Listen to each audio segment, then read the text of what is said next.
하나님은 영이시니 예배하는 자가 영과 진리로 예배할지니라. 아멘.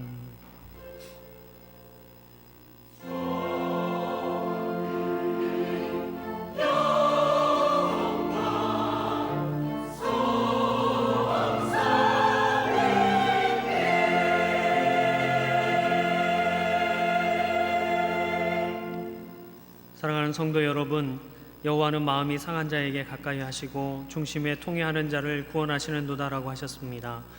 지금 이 시간 성령께서 깨닫게 해주시는 대로 각자 회개하는 기도를 드리겠습니다. 사랑하는 하나님 아버지, 우리의 모습은 너무나 보잘것이 없습니다. 우리의 힘으로는 일어설 수 없고 깨끗게 할 수 없습니다. 우리를 불쌍히 여겨주시고 우리의 입술로는 거룩하게 살겠노라고 고백하였지만 우리의 삶은 그러지 못했습니다. 마음과 생각과 행동으로 범죄하였음을 주님 앞에 고백합니다.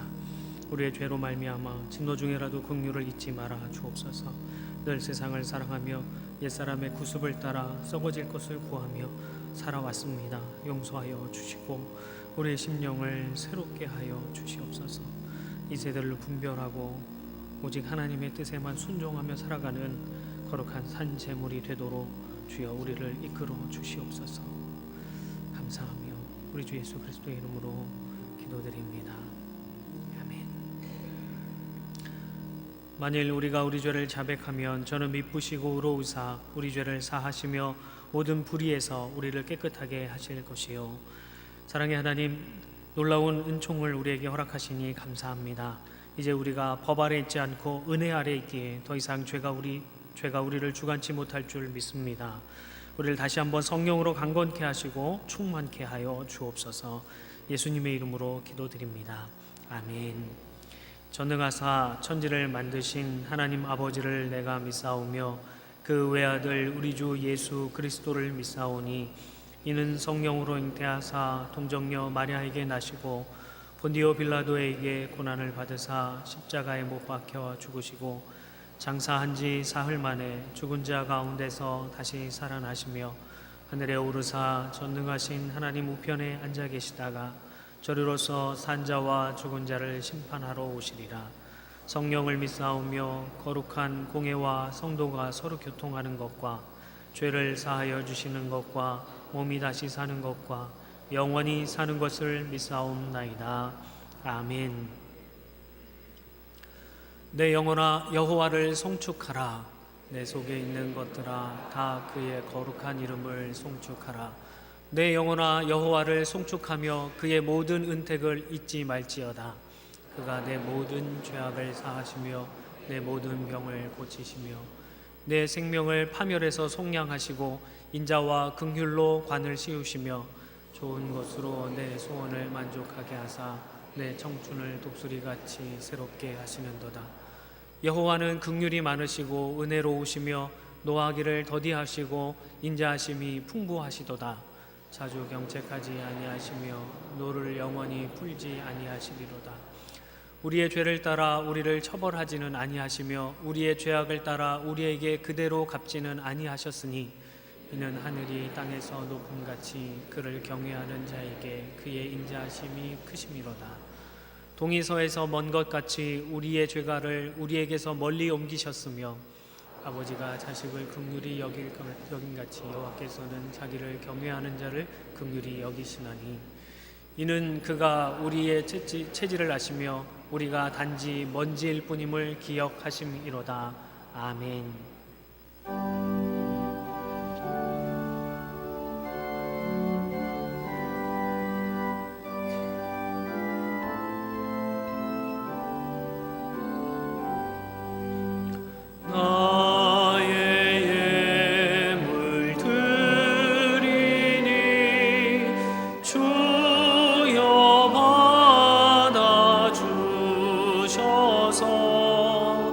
하늘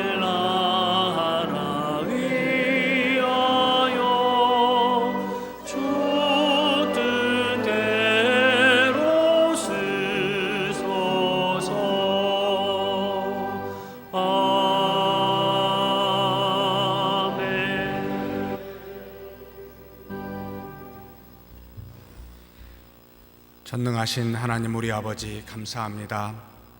하나님의 자녀로서 이 땅에 살게 하셨고 믿음으로 날마다 하나님 앞에 나가게 하셨으며 이렇게 거룩한 주일 주님 앞에 나와 예배드릴 수 있도록 우리를 불러주시니 감사합니다. 그러나 하나님께서 우리의 영혼만을 구원하여 하나님의 자녀되게 하신 것뿐만 아니라 우리의 육신이 있어 우리에게 일용할 양식 허락하여 주시니 감사합니다. 우리의 몸과 마음이 하나님 안에서 살아갈 수 있도록 모든 이 땅의 것들을 허락하여 주셨사오니 풍성하게 인도하여 주사 하나님을 사랑하고 이웃을 사랑하는 데 부족함이 없도록 이 물질들이 사용되어지게 하여 주옵소서. 다만 이 모든 물질이 나로부터 기인한 것이 아니요 하나님으로부터 온 줄로 알고 그래서 주신 물질 중에 일부를 구별하여 11조와 감사와 선교와 각종 목적 헌금으로 하나님께 드리오니 하나님 아버지 풍성한 물질에 좌우되지 아니하고 하나님을 믿는 믿음으로 사는 그것에 좌우되는 우리가 되게 하여 주옵소서. 그러나 물질은 하나님이 주셨으되 이 땅에서 선하고 귀하게 사용되어지게 하여 주옵시고 다만 우리가 시험에 빠져 물질에 휘둘리는 어리석은 자 되지 않게 하여 주옵소서. 우리가 이 땅에서 사는 동안 믿음 허락하여 주셨사오니 주님이 부르시는 그날까지 제한된 공간과 시간 안에서 하나님의 몸된 교회 안에서 봉사케 하여 주시고 또 나아가 하나님이 부르는 수많은 사람들을 향하여 복음을 전도하고 말씀을 전도하여 하나님의 뜻으로 인도할 수 있는 우리가 되게 하여 주시고 말로만 행하는 것이 아니라 하나님이 주신 사랑의 수고로 그들을 섬기고 사랑하여 하나님의 뜻을 알고 하나님을 알리는 우리 모두가 되게 하여 주시옵소서. 이 시간에도 하나님께서 귀한 영혼 보내주시니 감사합니다. 우리 장영재 성도님 그리고 여정만 성도님 윤대진 성도님 보내주셔서 감사합니다. 하나님께서 은혜 주시고 능력으로 붙들어 주사 우리에게 주신 구원의 각종 은혜들을 함께 누리며 감사하게 도와주시고 특별히 그들의 인생 가운데 그들의 가정 가운데 그들의 일터 가운데 하나님의 살아계심을 보이사 그 능력으로 하나님의 위대함을 나타내 보여 주시옵소서. 우리 주님 예수님의 이름으로 기도하옵나이다.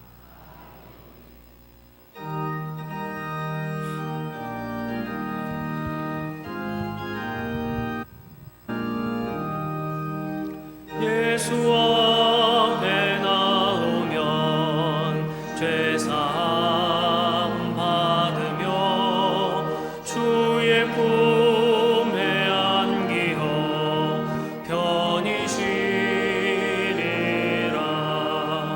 우리 주만 믿으면 모두 구원 얻으며 영생 확실히 받겠네. 예수 앞에 나와서 은총을 받으며 마음의 기쁨 넘치어 감사하리라. 우리 주만 믿으면 모두 구원 얻으며 영생 복락 면류관 확실히 받겠네. 예수 앞에 설 때에 흰 옷을 입으며 밝고 빛난 내 집에 길이 살리라. 우리 주만 믿으면 모두 구원 얻으며 영생 복락 면류관 확실히 받겠네.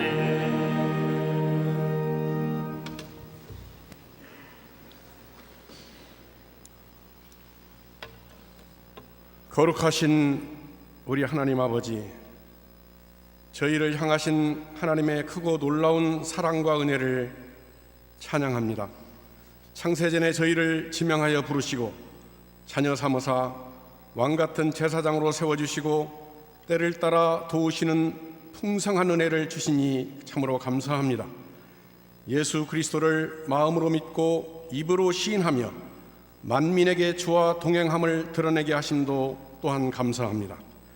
자비로우신 하나님 아버지, 한 해의 끝자락에서 저희들의 모습을 되돌아볼 때 여전히 저희들은 믿음이 없고 연약한 모습 그대로입니다.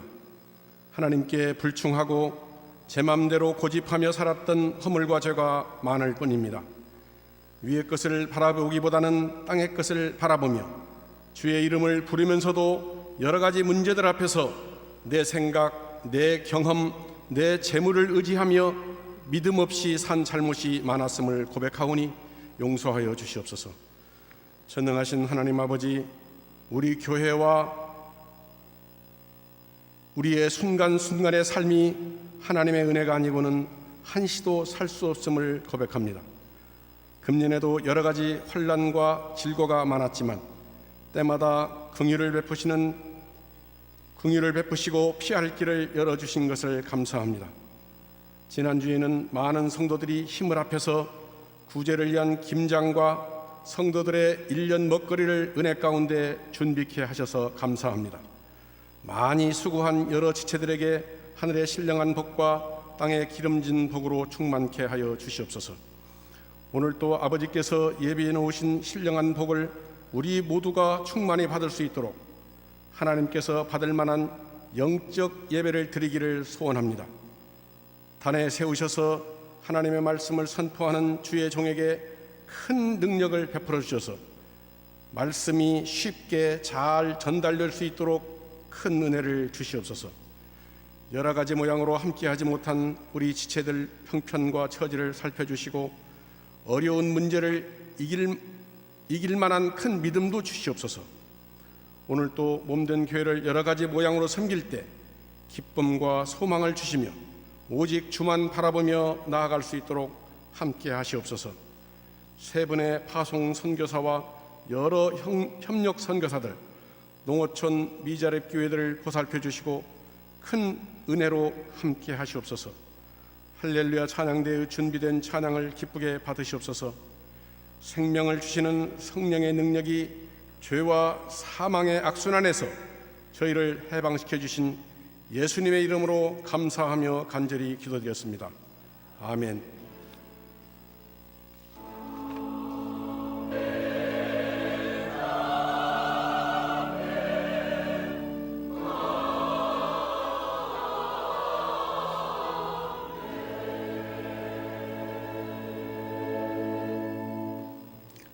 하나님의 말씀을 봉독하겠습니다. 함께 은혜 받으실 하나님의 말씀은 사무엘하 7장 25절에서 29절까지의 말씀입니다. 구약성경 474쪽 전후에 있습니다. 제가 봉독하여 드리겠습니다. 여호와 하나님이여, 이제 주의 종과 종의 집에 대하여 말씀하신 것을 영원히 세우시며 말씀하신 대로 행하사 사람이 영원히 주의 이름을 크게 높여 이르기를 만군의 여호와는 이스라엘의 하나님이라 하게 하옵시며 주의 종 다윗의 집이 주 앞에 견고하게 하옵소서. 만군의 여호와 이스라엘의 하나님이여, 주의 종의 귀를 여시고 이르시기를 내가 너를 위하여 집을 세우리라 하셨으므로 주의 종이 이 기도로 주께 간구할 마음이 생겼나이다. 주 여호와여, 오직 주는 하나님이시며 주의 말씀들이 참되시니이다. 주께서 이 좋은 것을 주의 종에게 말씀하셨사오니 이제 청하건대 종의 집에 복을 주사 주 앞에 영원히 있게 하옵소서. 주 여호와께서 말씀하셨사오니 주의 종의 집이 영원히 복을 받게 하옵소서 하니라. 아멘.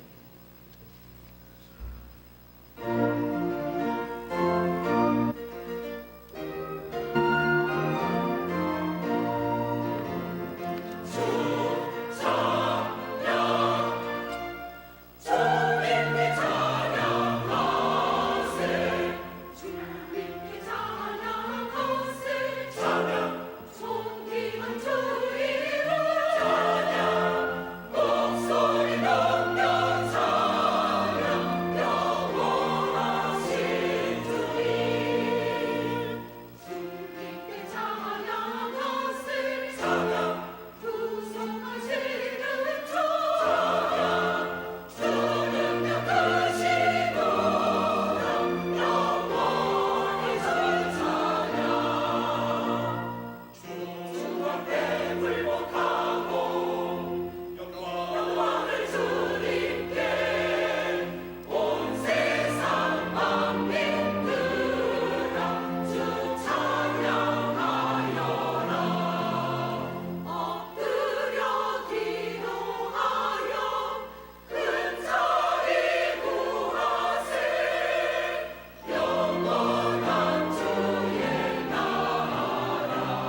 감사합니다. 우리 하나님께서 영광 받으신 줄 믿습니다. 하나님 아버지 감사합니다. 이 시간에도 우리의 영이 소생할 수 있도록 하나님의 능력의 말씀 허락하여 주사 상고하게 해 주시니 감사합니다. 하나님의 뜻이 어디 있는지 분별할 수 있도록 우리 안에 계신 성령께서 지혜 주시고 비치신 말씀이 우리 인생 곳곳에 비추어 어두운 모든 죄악들을 물리쳐 주시옵소서. 우리 주님 예수님의 이름으로 기도하옵나이다. 아멘. 최근에 계속해서 기독교가 욕을 먹고 있는 듯 싶습니다. 대형 교회들의 끊임없는 세습이 이어지고 있고 아무리 외쳐도 세기의 경리기인지 모르겠습니다만 참 전 세계에서 가장 큰 장로교회, 전 세계에서 가장 큰 감리교회, 전 세계에서 가장 큰 순복음교회 다 우리 한국에 있습니다. 보시다시피 어느 교회인지도 다 아실 거라고 생각이 됩니다. 참 교회가 교회답지 못하고 신자가 신자답지 못할 때 우리는 사실 이 말씀을 기억하지 않을 수가 없습니다. 마태복음 5장 13절에 너희는 세상의 소금이니 소금이 만일 그 맛을 잃으면 무엇으로 짜게 하리요? 후에는 아무 쓸데없어 다만 밖에 버려져 사람에게 밟힐 뿐이니라. 우리는 여지없이 2000년 전에 예수님이 하신 말씀의 애언을 지금 경험하고 있습니다. 사랑하는 성도 여러분, 우리가 기억해야 될 것은 우리는 빛이 아닙니다. 우리는 빛을 반사하는 거울입니다. 교회가 커지고 사람이 많아지며 원하는 일이 다 이루어져 가고 모든 일에 형통해 갈 때 우리는 우리 자신도 모르게 빛이 아닌데도 빛이라고 착각하는 경우가 종종 있습니다. 옷을 잘 입는다고 좋은 인격이라고 누구도 말하지 않습니다. 교회를 오래 다녔다고 바른 신자라고도 우리는 수없이 경험합니다.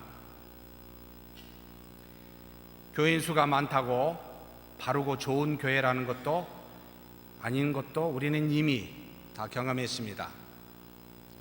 그러니 이런 것에, 눈에 보이는 것에 더 이상 속지 마십시다.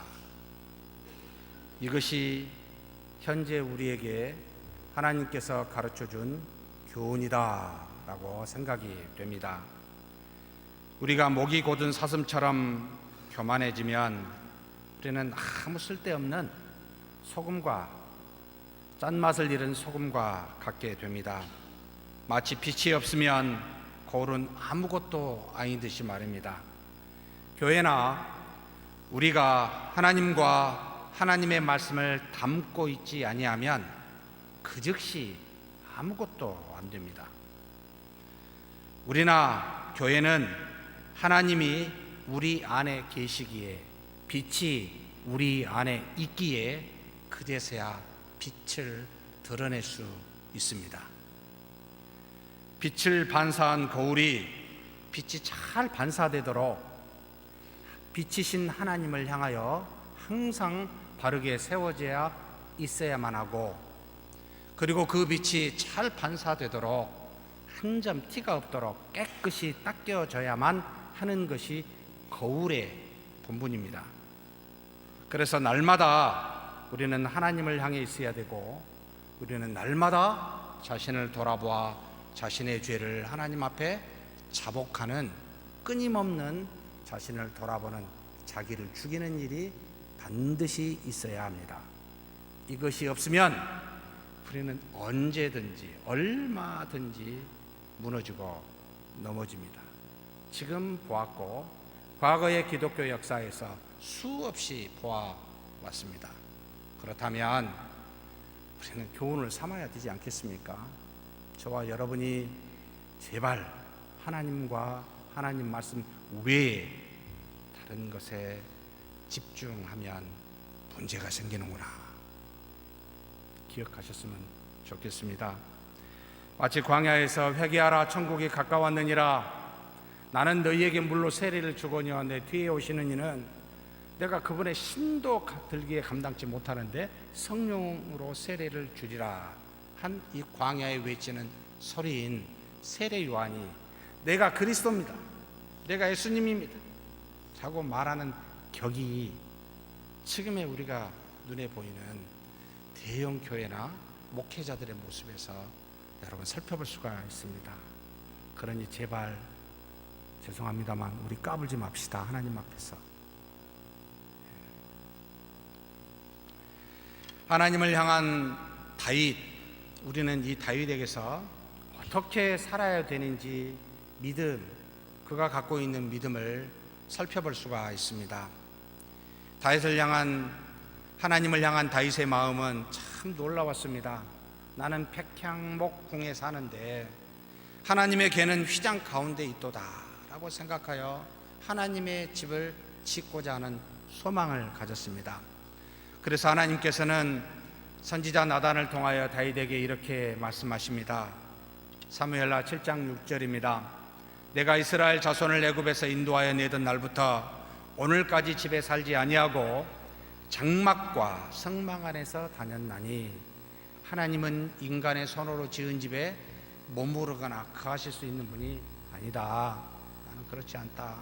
나는 계속하여 너희들과 동행하며 일하며 역사하고 계시는 하나님이시다라는 것을 표현하여 집을 짓지 말아라 라고 완곡하게 거부하십니다. 그러면서 하나님께서는 오히려 다윗의 하나님을 향한 그 마음을 아시고 축복하십니다. 세 가지로 말씀하셨습니다. 첫째는 내가 내 이름을 이 땅에서 위대하게 만들어 줄 것이다. 그래서 지금 3000년이 지난 우리들의 입에 다윗의 왕이라는 이야기를 말하듯이 위대한 왕이 되어 지금 현재 실현되고 있습니다. 두 번째로 내가 너를 위하여 집을 짓고 영원히 견고하게 세울 것이다. 참 놀라운 말씀입니다. 베들레헴의 다윗의 동네에, 그 조그만 동네에 주 예수 그리스도가 탄생하여 이제는 다윗의 혈통 안에서 하나님의 약속대로 만왕의 왕으로 만주의 주로, 그래서 우리의 구세주가 되어 영원한 하나님의 나라를 세우게 되는 놀라운 약속도 이 다윗에게 허락하여 주십니다. 무엇 때문에요? 하나님을 향한 사랑하고 의지하는 이 다윗의 마음 때문에 하나님이 그렇게 복을 주십니다. 세 번째 뭘 말씀합니까? 내 뒤에 날 시 솔로몬을 이야기합니다. 그가 내 집을 질 것이다. 너는 주변에 많은 대적을 싸워 손에 피를 흘린 자니 너는 합당치 아니하고 내 뒤에 내 아들에게 이 일을 하게 할 것이다 라고 세 가지 약속을 주셨습니다. 하나님은 때가 있고 정한 사람이 있어 그 일을 그런 사람에게 맡기겠다라는 그렇게 말씀하신 것이지요. 그러자 이 다윗이 여호와 앞에 들어가서 직접 기도하기 시작을 합니다. 이 기도하는 내용이 7장 18절에서부터 29절까지 쭉 나와 있습니다. 여기에서 다윗의 세 가지 형태의 믿음의 모습을 살펴봤으면 합니다. 첫째는 고백의 형태로 나타나고, 두 번째는 기도의 형태로 나타나고, 마지막 29절 하나는 소망의 형태로 하나님 앞에 믿음을 표현하고 있습니다. 무엇입니까? 첫째는 고백하기를 18절에 말하고 있습니다. 다윗 왕이 여호와 앞에 들어가 앉아서 이르되 주 여호와여 나는 누구이오며 내 집은 무엇이기에 나를 여기까지 이르게 하셨나이까 라고 말하며 믿음의 고백을 합니다. 두 가지를 말합니다. 유다 지파의 작은 동네 베들레헴에서 별 볼 일 없는 이새의 집안의 마지막 막내 아들, 8번째 아들로 태어나 이제는 지금 이스라엘의 왕이 되어 이 자리에 오기까지는 전적으로 내 힘이 아니요 누구의 힘입니까? 하나님의 힘이요 하나님의 인도하심을 지금 말하고 있습니다. 나는 누구이오며 내 집은 무엇이기에? 라는 말에 담겨져 있습니다. 자기가 한 것은 아무것도 없음을 고백하고 있는 바로 다윗의 믿음의 고백입니다. 골리앗을 무찌르는 능력도 체험했고 10년의 도피 생활로 환난도 체험하며 그리고 또 7년 반의 유다왕 헤브론에서 유다왕으로서 통치도 해봤고 그래서 지금은 이스라엘 전체 왕이 되었지만 그러나 여기까지 온 것이 다 내 힘이 아니라 오직 여호와 하나님의 은혜라는 것을 다윗은 고백하고 있습니다. 사랑하는 성도 여러분, 우리의 고백도 그렇지 않습니까?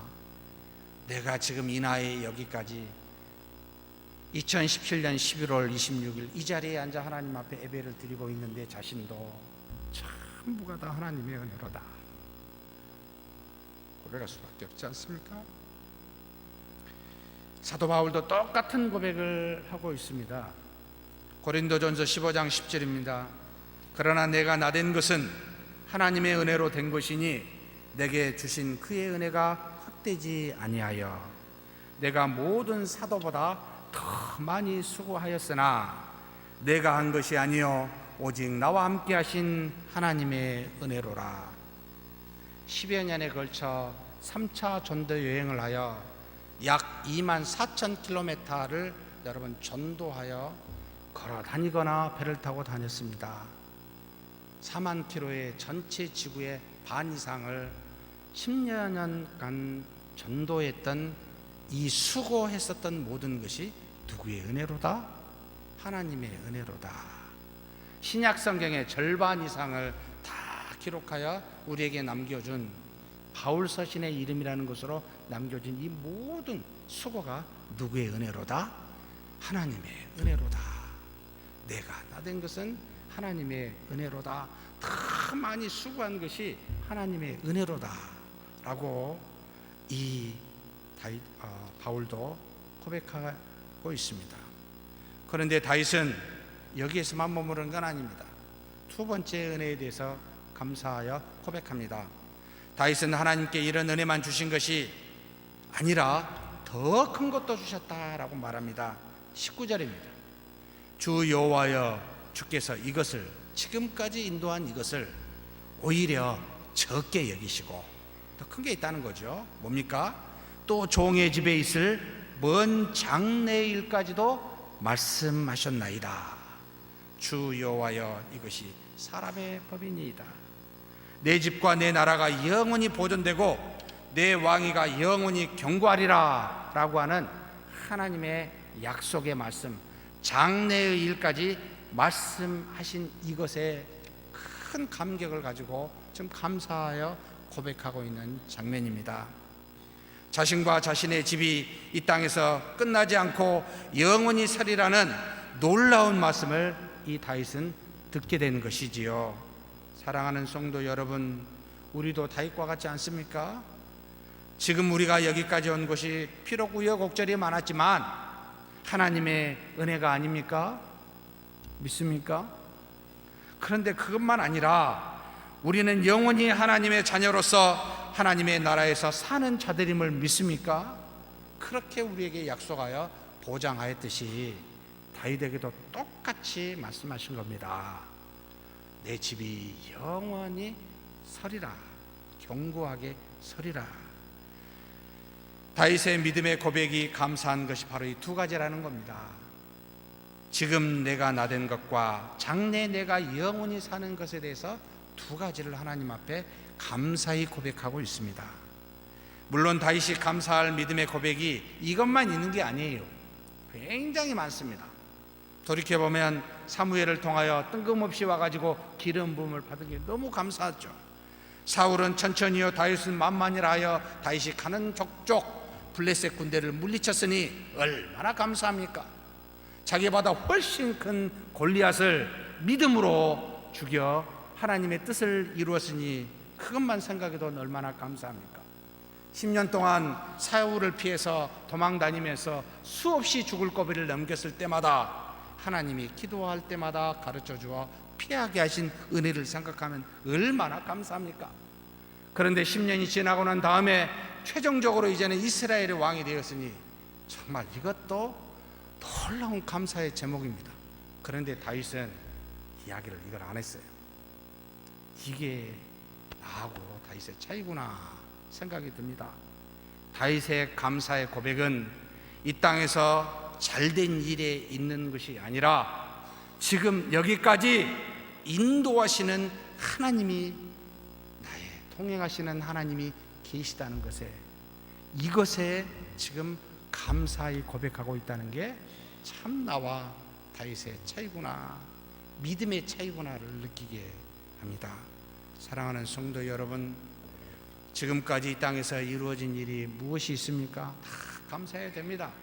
그렇지만 동행하고 계시사 나와 함께 하시며 내가 나된 것, 부여곡절도 많았고 좋은 일도 많았지만 지금 여기까지 내가 나된 것, 이것이 얼마나 감사합니까? 하나님이 함께 하신다. 그리고 영원히 내가 하나님과 함께 할 것이다. 이것이 다윗에게는 가장 큰 믿음의 고백이었습니다. 그런 저와 여러분이 되었으면 좋겠습니다. 다윗은 이런 위대한 믿음을 갖고 있었습니다. 진리의 이치를 제대로 알기에 다윗은 그래서 다음과 같이 하나님 앞에 하나님을 높이며 고백합니다. 22절입니다. 그런즉 주 여호와는, 주 여호와여 주는 위대하시니 이는 우리 귀로 들은 대로는 주와 같은 이가 없고 주 외에는 신이 없음이니이다. 아무리 돌아보아도 여호와 하나님만한 것이 없습니다. 오직 하나님 한 분만이 유일한 신이십니다라고 고백하고 있습니다.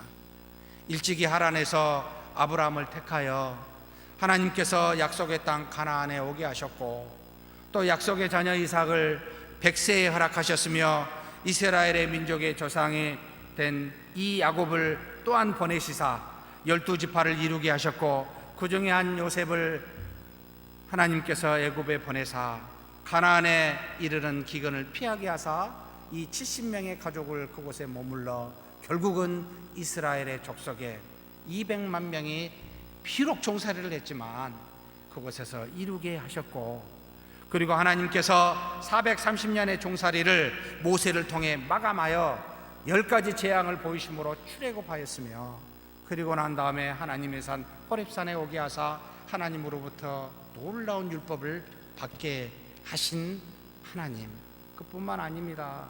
비록 40년간 광야에서 힘들었지만 매일 만나를 주셨고, 낮에는 구름 기둥이요 밤에는 불 기둥으로 인도하사 하나님이 약속한 땅, 그 가나안 땅 결국 여호수아를 통하여 정복케 하셨고, 그곳에서 340년이라는 기간 동안 12명의 사사를 통하여 주변의 적들을 물리치사 목민 양을 치고 돌아다니며 유리하였었던 그들이 농경민족으로 탈바꿈하여 정착해 하신 분이 또한 하나님이셨습니다. 그리고 최종적으로 사울을 통하여 이스라엘이라는 한 국가를 형성케 하신 것도 하나님이시다. 다윗의 머릿속에는 과거의 수많은 이 하나님의 역사를 택한 이스라엘 백성뿐만 아니라 주변의 이방 민족들에게 보이시고 그 어떤 신들에게도 나타나사 하나님의 크고 두려운 일들을 보이게 하신, 정말 하나님은 한 분, 유일하게 신이신 한 분뿐이시다라는 걸 고백하게 하는 이와 같은 하나님임을 다윗은 기억하고 이야기하고 있습니다. 사랑하는 성도 여러분, 우리도 그렇지 않습니까? 인생을 돌아보면 우리 힘으로 된 것이 무엇이 있습니까? 그런데 어찌하여 앞으로도 우리 힘으로 될 거라고 착각하십니까? 하나님 한 분 외에는 다른 신이 없으십니다. 아무리 먹고 살고 부하게 된다 해도 하루아침에 그 영혼을 가져가시는 분이 하나님이시요. 건강하다고 생각하여 마음껏 생활하는데 하루아침에 사고를 당하거나 병을 당한 게 우리 인생입니다. 도대체 무엇으로 우리의 길을 한자나 더 할 수 있으며 늘어가는 죽음을 막을 수 있고 흰머리를 막을 수 있으며 여러분 우리의 머리를 셀 수가 있습니까? 도대체 할 수 있는 것이 무엇이 있습니까?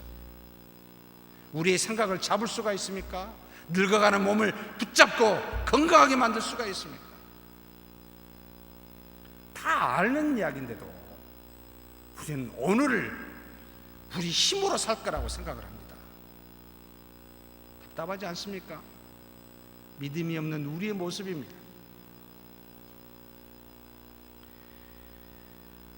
다윗은 이렇게 하나님께서 인도하시는 궁극적인 목적이 여기 있다라고 7장 24절에 이야기하십니다. 주께서 주의 백성 이스라엘을 세우사 영원히 주의 백성으로 삼으셨사오니 여호와여 주께서 그들의 하나님이 되셨나이다.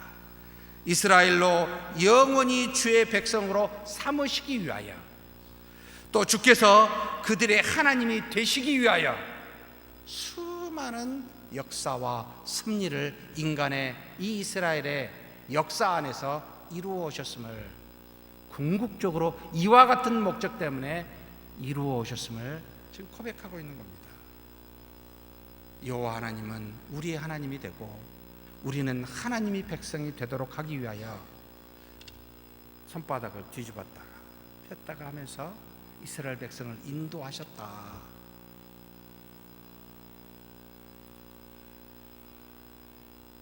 그러니 우리는 하나님 앞에 목이 곧을 수가 없습니다.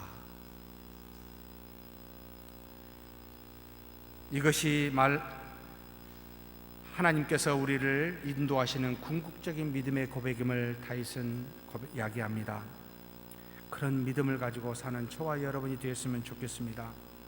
두 번째로 다윗은 기도를 통하여 그의 믿음을 나타내 보여주고 있습니다. 25절에서 28절입니다. 우리가 읽은 본문이지요. 이렇게 믿음의 고백을 한 다윗은 하나님 앞에 어떻게 기도했을까 궁금하지요. 25절 26절에 이와 같이 말씀합니다. 여호와 하나님이여 이제 주의 종과 종의 집에 대하여 말씀하신 것을 영원히 세우시며 말씀하신 대로 행하시옵소서. 이게 첫 번째입니다. 두 번째로 기도 제목이 사람이 영원히 주의 이름을 크게 높여 이르기를 만군의 여호와는 이스라엘의 하나님이라 하게 하옵소서. 두 번째 기도입니다. 세 번째는 주의 종 다윗의 집이 주 앞에 견고하게 하옵소서라고 세 가지 기도를 하나님 앞에 내놓습니다. 전부 봐도 한 번도 이렇게 기도해 본 적이 제가 없어요. 정말 기가 막히더라고요. 말씀하신 것을 영원히 세우사 말씀대로 행하시옵소서. 무슨 말입니까? 자신이 원하는 것이 이것인데 이걸 해결해 주십시오라고 기도하지 않습니다. 다윗은 이제 여부스 족속을 부숴서 그곳에다가 예루살렘을 세웠습니다. 다윗성을 세웠습니다.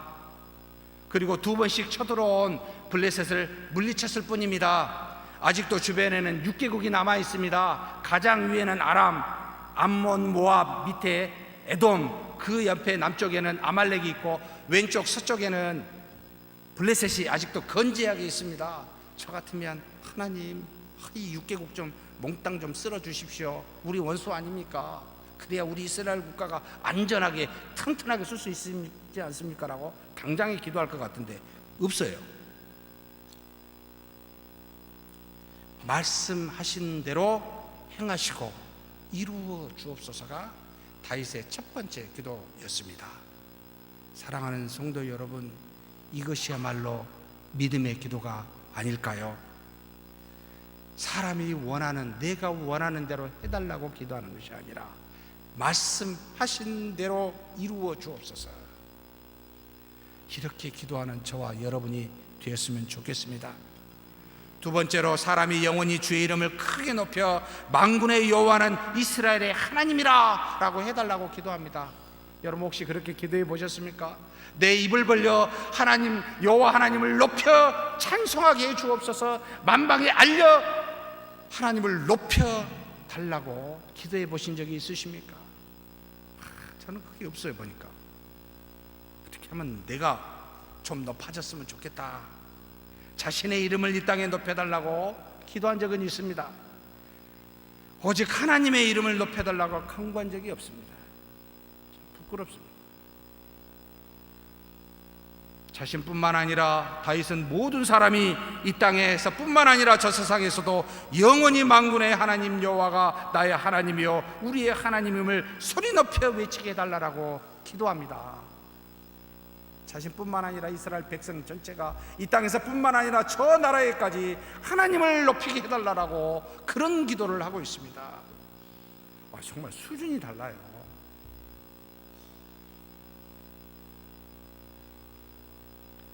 사랑하는 성도 여러분, 어떻게 하면 내가 죽고 하나님을 높일까라고 생각하기보다는 우리와는 어떻게 하면 내가 높아가고 하나님을 나의 유익으로 삼을까라고 생각하는 우리와는 너무나도 대조적입니다. 하나님을 높이는 저와 여러분이 되었으면 좋겠습니다. 세 번째로 주의 종 다윗의 집이 주 앞에서 견고하게 해달라. 이제 이게 조금 나하고 비슷하다 생각을 했어요. 저는 보니까 자기 집을 견고하게 해달라고.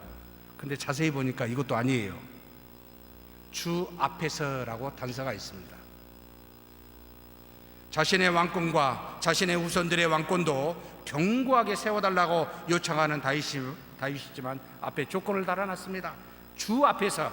무슨 말입니까? 우리 생각과 우리 눈에 합당하게 세워달라는 말이 아니라 하나님의 눈에 보시기에 합당하게 나와 내 후손의 집을 세워달라고 지금 이야기하고 있습니다. 이게 쉬운 이야기가 아니죠. 사람의 뜻으로 세워진 집은 모래에 세워진 집과 같지 않습니까? 그래서 빨리 세워질 수도 있습니다. 손쉽습니다. 눈에 보기에 좋게도 세울 수 있습니다. 그런데 어떻게 되죠? 바람이 불고 창소가 나면 바로 무너집니다. 그런데 반석 같은 진리에 세워진 집은 그렇지 않습니다. 오래 걸립니다. 힘이 듭니다. 또 눈에 보기에 별로 좋지 않을 수도 있습니다. 그런데 바람이 불고 창소가 나면 튼튼하게 서 있는 것이 바로 이와 같은 집입니다.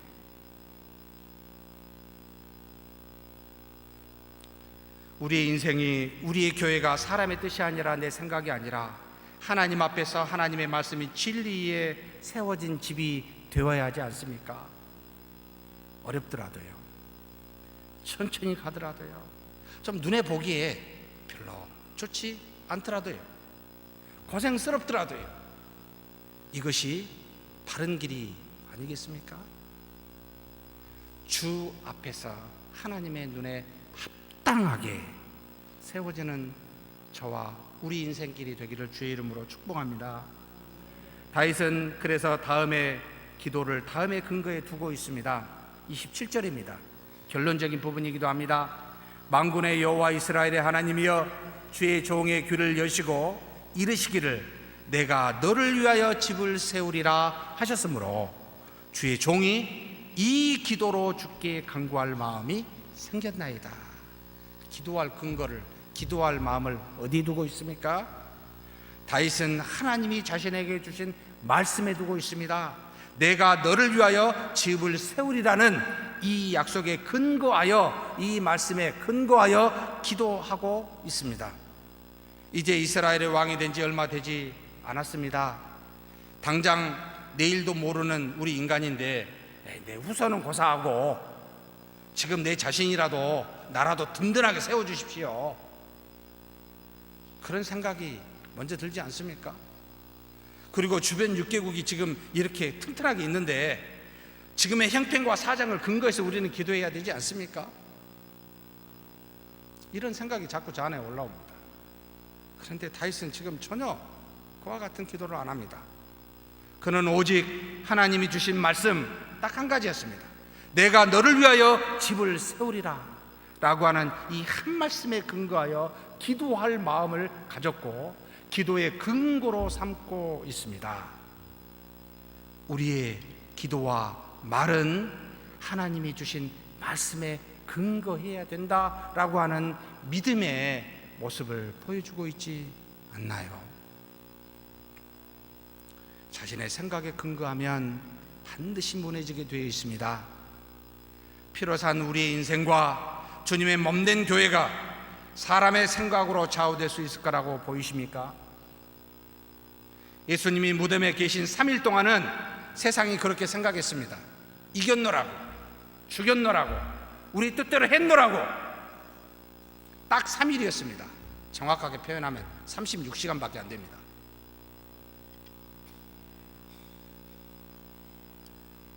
그런데 3일 만에 죽음에서 부활하실 거라고 세상 누가 생각했겠습니까?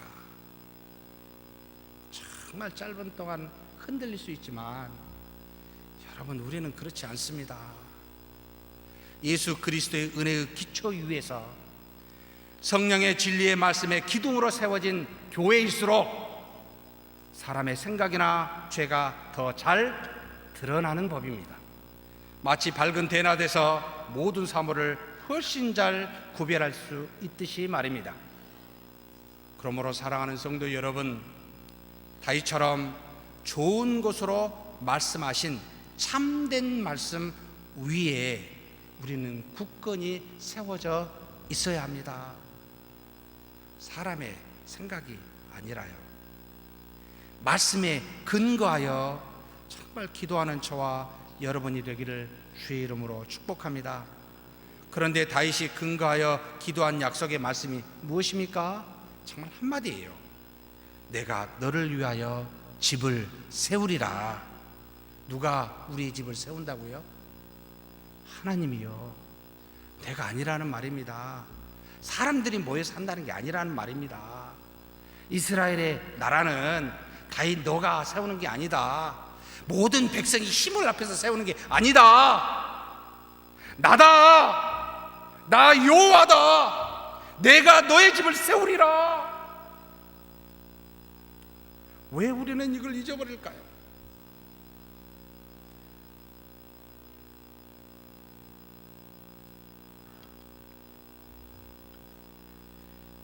자신의 왕권과 자손의 왕권을, 곧 자신의 인생을, 더 나아가 이스라엘 국가를 세우는 것이 다윗 너가 아니라 나다. 너와 동행하고 있는 나다. 내가 세우겠다라고 한 말씀입니다. 하나님이시라는 말입니다. 이것을 믿는 것이 믿음이라.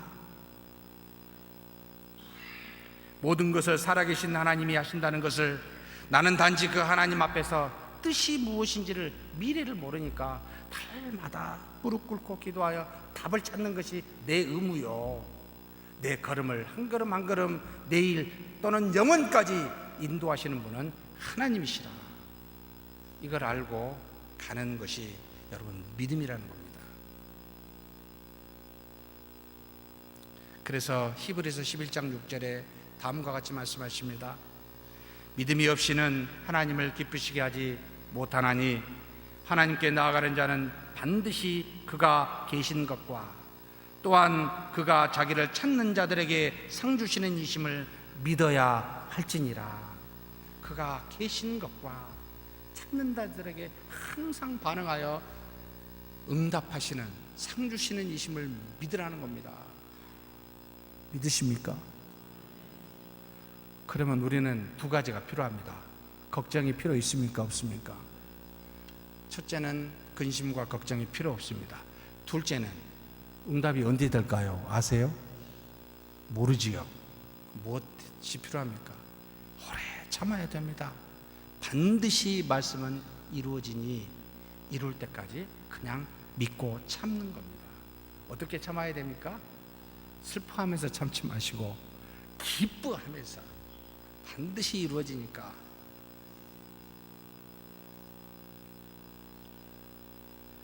우리와 동행하시며 우리를 위하여 하나님이 원하시는 집, 곧 우리의 인생과 우리의 교회를 세우시겠다라고 말씀하여 주셨습니다. 이것에 근거하여 기도하는 저와 여러분이 되기를 주의 이름으로 축복합니다. 세 번째로 다윗은 그가 바라는 소망에서 위대한 믿음이 나타나고 있습니다. 소망을 표현하면서요. 29절입니다. 이제 청하건대 종의 집에 복을 주사 주 앞에 영원히 있게 하옵소서. 주 여호와께서 말씀하셨사오니 주의 종의 집이 영원히 복을 받게 하옵소서. 참 너무 좋은 말이죠. 복을 받게 하옵소서. 더군다나 주의 종의 집이 영원히 복을 받게 하옵소서. 소망을 지금 표현하고 있습니다. 그런데 단순한 소망이 아니었습니다. 그가 바라는 복은 이 땅에서 썩어질 복이 아니었습니다. 어디에 표현되어 있습니까? 영원이라는 말 속이에요. 여러분, 영원한 복이 뭐가 있죠? 이 땅에서 얻는 복은 영원하지 않습니다. 그가 바라는 복은 바로 영원한 복이었습니다. 영원히 살아보지 아니한 이 다윗으로서는 영원히 너와 내 집을 세우겠다라는 의미가 무엇인지 정확히 이해할 수 없었을 거라고 추측이 됩니다. 저처럼요. 주 여호와께서 그런데 말씀하셨사오니라는 말에 이 고백 속에 그걸 붙잡고 있습니다. 나는 잘 모르겠습니다만 영원히 복 주신다고 말씀하셨으니 내가 그걸 붙잡겠습니다 라고 지금 다윗이 고백하는 것이지요. 막연하게나마 그것이 하나님과 더불어 영원히 함께 하시는 거라고 믿고 지금 소망하고 있습니다. 막강한 권력으로 40년 동안 통치했던 사울도 결국은 블레셋에 의해서 죽음을 당하였고, 그가 믿고 그토록 사랑했던 요나단도 잃어버렸던 경험을 한 이 다윗, 이 땅에서 과연 무엇이 영원할 거라고 보았겠습니까? 자신이 현재 가지고 있는 이 이스라엘의 왕권이 영원하라고 생각했겠습니까? 그런데 하나님께서 너와 내 집이 영원히 견고하게 서리라 한 이 말씀에 근거하여 영원한 이 복 무엇입니까? 곧 영원히 사는 영생을 말하고 있는 거죠. 다윗은 하나님 앞에 세상에서 가장 큰 복인 이 영원한 복을 소망하는 표현을 지금 믿음으로 드러내고 있습니다.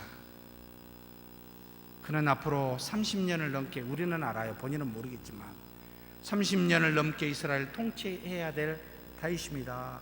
아직도 갈 길이 멀어요. 그리고 산적할 수많은 해야 될 일들이 놓여 있습니다. 그런데 그가 가장 바라는 소망이 무엇이요? 솔로몬이 하나님 앞에 기도하여 지혜를 달라는 것 이상의 기도를 합니다.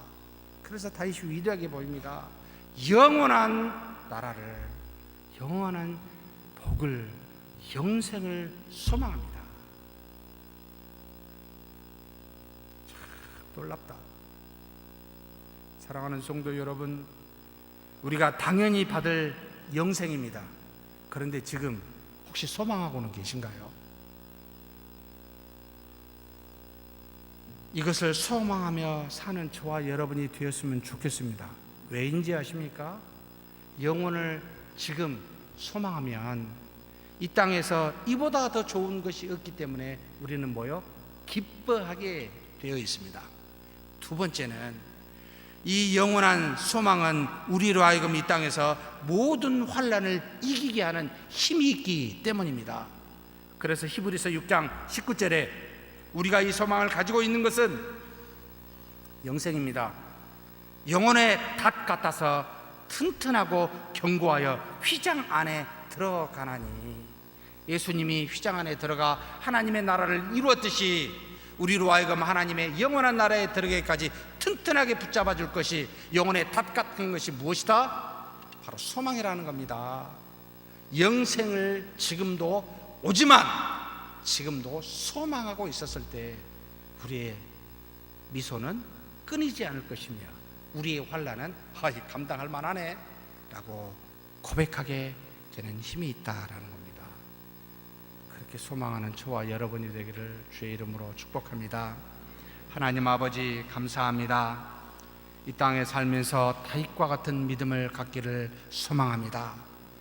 내가 나된 것은 오직 하나님의 은혜요, 또한 하나님께서 영원히 나를 붙잡으실 것을 알고 그것에 감사하여 믿음으로 고백하게 도와주시고, 그리고 하나님 앞에서 항상 말씀에 근거하여 기도하는 우리가 되게 하여 주시며, 영원한 생명을 소망하며 오늘을 사는 우리 모두가 되도록, 믿음의 사람이 되도록 복내려 주시옵소서. 우리 주님 예수님의 이름으로 기도하옵나이다.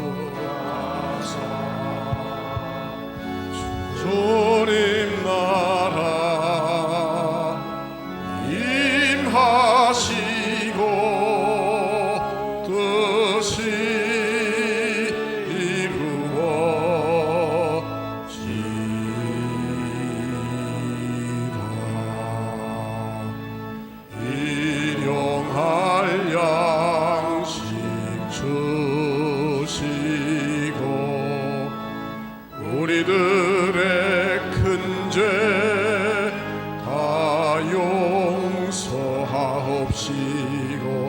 또 시험에 들게 마시고 악에서 구원하소서. 대개 주의 나라 주의 권세 주의 영광 영원히